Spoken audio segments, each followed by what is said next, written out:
नमस्कार, आर की दांगी चैनल में आपका स्वागत है। आज के वीडियो में हम बात करने वाले हैं मध्य प्रदेश के गवर्नमेंट आईटीआई में ट्रेनिंग ऑफिसर का जो रिक्रूटमेंट होने वाला है वो मई 2022 में होगा। उसको लेकर हम इस वीडियो में आपको बताएंगे क्या क्या उसकी योग्यता रहती है, कैसे आपका एग्ज़ाम होता है, क्या क्या पूछा जाता है, क्या सैलरी रहती है, वो सारा हम इस वीडियो में बताएंगे। लेकिन चैनल पर वीडियो पहली बार देख रहे हैं तो चैनल को सब्सक्राइब करके बेल आइकन को ऑन कर लें, जिससे कि कोई भी अपडेट आपसे छूटे नहीं और सही सटीक जानकारी हम वीडियो में देते हैं। कमेंट्स में अगर आपके कोई क्वेश्चन आते हैं उनके भी जवाब हम देते हैं। इसके अलावा डिस्क्रिप्शन में व्हाट्सअप नंबर और हमारा आर की दांगी टेलीग्राम चैनल है, उसको भी आप ज्वाइन कर लें। और हमसे आप जहाँ जहाँ हम सोशल मीडिया पर हैं वो लिंक दी हुई है हमने डिस्क्रिप्शन में, वहाँ से हमें फॉलो कर सकते हैं आप। देखिएगा, मध्य प्रदेश में जो ट्रेनिंग ऑफिसर है या इसको बोलते हैं मध्य प्रदेश में प्रशिक्षण अधिकारी की जो भर्ती होने वाली है 2022 में, उस भर्ती के अंतर्गत मैं आपको पहले एक चीज़ बता दूं। मिनिमम योग्यता क्या है? अगर आपने किसी भी ट्रेड से आईटीआई किया हुआ है तो उस चाहे आपने एनसीबीटी से आईटीआई किया हो, चाहे आपने एससीबीटी से आईटीआई किया हो, आप उस ट्रेड के ट्रेनिंग ऑफिसर की परीक्षा में बैठ सकते हैं। इसके अलावा ना तो आपको उसमें ग्रेजुएशन मांगते हैं, ना कंप्यूटर डिप्लोमा, ना आपका सीपीसीटी, कुछ भी नहीं मांगा जाता। मिनिमम योग्यता बता दी। अगर आपके पास आईटीआई का सर्टिफिकेट है, जैसे मान लेते हैं आपने कोपा से आईटीआई की हुई है तो आप कोपा में ट्रेनिंग ऑफिसर बन सकते हैं। जैसे आपने इलेक्ट्रीशियन से आईटीआई किया हो तो आप इलेक्ट्रीशियन के ट्रेनिंग ऑफिसर बन सकते हैं। ये तो हो गया आईटीआई वाला। अब इसके बाद अगर आपके पास पॉलीटेक्निक डिप्लोमा है, डिग्री है, तो फिर आपको अलग एक फ़ायदा क्या मिलता है, डिग्री डिप्लोमा के लिए 50% पोस्टें रिजर्व रहती हैं। इसका मतलब अगर 100 कुछ पोस्टें आएंगी तो उसमें 50 पोस्ट डिग्री डिप्लोमा से ही भरी जाएंगी। उसके अलावा जो 50 पोस्ट है उसमें भी आप अपना नाम बना सकते हैं, ये एक चीज़ है। बाकी पॉलीटेक्निक डिप्लोमा में आपको और भी बहुत सारी पोस्टें, जैसे अगर आपने मैकेनिकल से पॉलीटेक्निक किया है तो बहुत सारे जो ट्रेड हैं, जैसे कि आप ब्रांच बोलते हैं बहुत सारी जगह पर, इसी तरह आईटीआई में ट्रेड चलता है। ट्रेड जैसे कोपा, इलेक्ट्रीशियन, ये ट्रेड हैं, इनके आप ट्रेनिंग ऑफिसर बन सकते हैं। जैसे मैकेनिकल से अगर आपने आईटी वो किया है पॉलीटेक्निक, तो आप टर्नर, फिटर, मैट ड्राइंग, बहुत सारे ट्रेड जो हैं, लगभग 60% जो पद हैं उनके लिए आप एलिजिबल हैं और उनके अलग अलग फॉर्म भरे जाएंगे और अलग अलग उनका सिलेबस है। ये तो हो गई आपकी योग्यता की बात। जैसे आपने कंप्यूटर साइंस से बीई किया हुआ है तो फिर आप कोपा के टीओ बन सकते हैं और भी कुछ पद हैं। बाकी आईटीआई वाला अगर जिस भी उसने ट्रेड से आईटीआई किया, अगर 2 अलग अलग ट्रेड से आईटीआई किया है तो 2 अलग अलग फॉर्म भर के 2 परीक्षा दे सकता है, जिसमें भी वो निकल जाए उसका ट्रेनिंग ऑफिसर बन सकता है। ये तो हो गया आपकी योग्यता।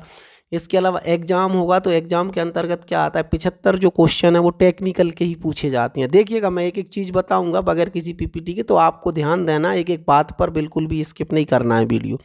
आपका जो पेपर होगा उसमें 75% जो क्वेश्चन है वो टेक्निकल आएगा।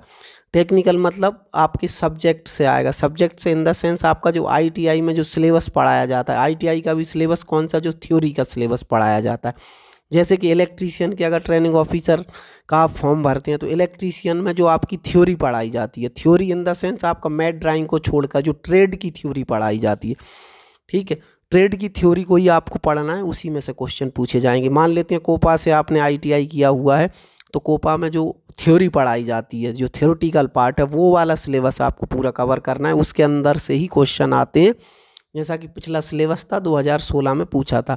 अब जो 25 क्वेश्चन है उसके अंतर्गत क्या आता है, वही सामान्य सी चीज़ें, सामान्य विज्ञान, सामान्य गणित, सामान्य जनरल नॉलेज, सामान्य गणित, तो उसमें 5-5, 4-4 क्वेश्चन रहते हैं। तो वो जनरल क्वेश्चन रहते हैं। वो कौन सा लेवल रहता है, जैसे कांस्टेबल में जैसे पूछे जाते हैं सामान्य क्वेश्चन, उसमें एक कंप्यूटर भी आता है।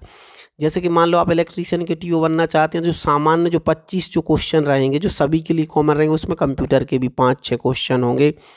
बाकी मध्य प्रदेश का सामान्य ज्ञान भी रहेगा। तो वो 25 क्वेश्चन की भी आप तैयारी, जो भी आप प्रोफेशनल एग्जामिनेशन बोर्ड में जो सामान्य हिंदी इंग्लिश जो पूछा जाता है उसी तरह का इसमें भी, और इंग्लिश इसमें नहीं पूछा जाता, ये हमने आपको बता दिया। ये हो गया परीक्षा का पैटर्न। अब आप पूछते हैं कट ऑफ कितना जाता है, तो कट ऑफ में मैं आपको बता दूं 85 नंबर तक जाता है। कोपा का सबसे ज़्यादा जाता है, बाकी ट्रेडों का लगभग 1-2% कम ज़्यादा होता है। पदों पे अगर हम बात करें वैकेंसी, तो लगभग 500 से 600 के बीच में जो पद हैं उन पर ही वैकेंसी आएगी। बहुत सारे चैनल बता रहे हैं 5000 आएगा, 10,000 आएगा। इतने पद है ही नहीं मध्य प्रदेश में, तो कहाँ से इतनी वैकेंसी आ जाएगी। चलिए, ये तो मैंने पद पे बता दिया। सैलरी आपको, स्टार्टिंग सैलरी लगभग आपको 35 से 40 हज़ार के बीच में स्टार्टिंग सैलरी मिलेगी। ये भी हमने बता दिया है। बाकी आपकी इसकी पदस्थापना लगभग तहसील लेवल पर ही होती है, जहाँ जहाँ पर ITI है वहाँ पर ही आपकी पोस्टिंग होगी। और ये एक ऐसी परीक्षा है जिसमें सिर्फ और सिर्फ आपका रिटन जो एग्ज़ाम के नंबर हैं उसी के बेस पर आपका सिलेक्शन होगा, उसी के बेस पर जो मेरिट बनेगी पदों के हिसाब से, रिजर्वेशन के हिसाब से। तो आप जैसे अगर टॉप करेंगे तो फिर आपको बस बाकी कुछ नहीं करना पड़ता, डॉक्यूमेंट वेरिफिकेशन और ज्वाइनिंग आपको लेनी रहती है। इसके अलावा किसी भी सीधी भर्ती का मतलब यही होता है कि आपको रिटन एग्ज़ाम देके उसमें आपको जॉब मिल जाती है, कोई भी सीधी भर्ती का एग्ज़ाम हो। चलिए, हमने ये आपको बता दिया है पूरा। इसके अलावा अगर और भी कोई डाउट है आपका, हम पूरी इसकी तैयारी करवाएंगे, हम समय समय पर आप तक जानकारी पहुंचाएंगे। कुछ अगर इसके अलावा आपका सिलेबस से लेके PDF से लेके क्वेश्चन बैंक से लेके अगर कोई क्वेरी है तो वो आप हमसे पेड कोर्स ले सकते हैं, बहुत नॉमिनल चार्ज में हम आपको अवेलेबल करा देंगे। तो वो आप व्हाट्सअप करके ज़रूर हमसे पूछें कि हमको इसके क्वेश्चन बैंक चाहिए, कि इसके पुराने क्वेश्चंस कैसे पूछे गए हैं, या अगर उसका करिकुलम के हिसाब से क्या क्या क्वेश्चंस बन सकते हैं वैसा कुछ चाहिए, प्रैक्टिस मटेरियल चाहिए, स्टडी मटेरियल, तो वो उपलब्ध करा देंगे। आज के वीडियो में इतना ही। ऐसे ही वीडियो के लिए आप चैनल को सब्सक्राइब करके लगें और इस वीडियो को शेयर ज़रूर कर दें दोस्तों को, जिससे कि उन तक भी ये जानकारी पहुंच सके। और अगर कुछ और नए भी डाउट आएंगे तो फिर हम अगले वीडियो में उस पर वीडियो बना सकेंगे। तो जाते जाते वीडियो को शेयर करके चैनल सब्सक्राइब जरूर कर लें। आज की वीडियो में इतना ही, फिर मिलेंगे एक नई जानकारी के साथ। तब तक के लिए बहुत बहुत धन्यवाद।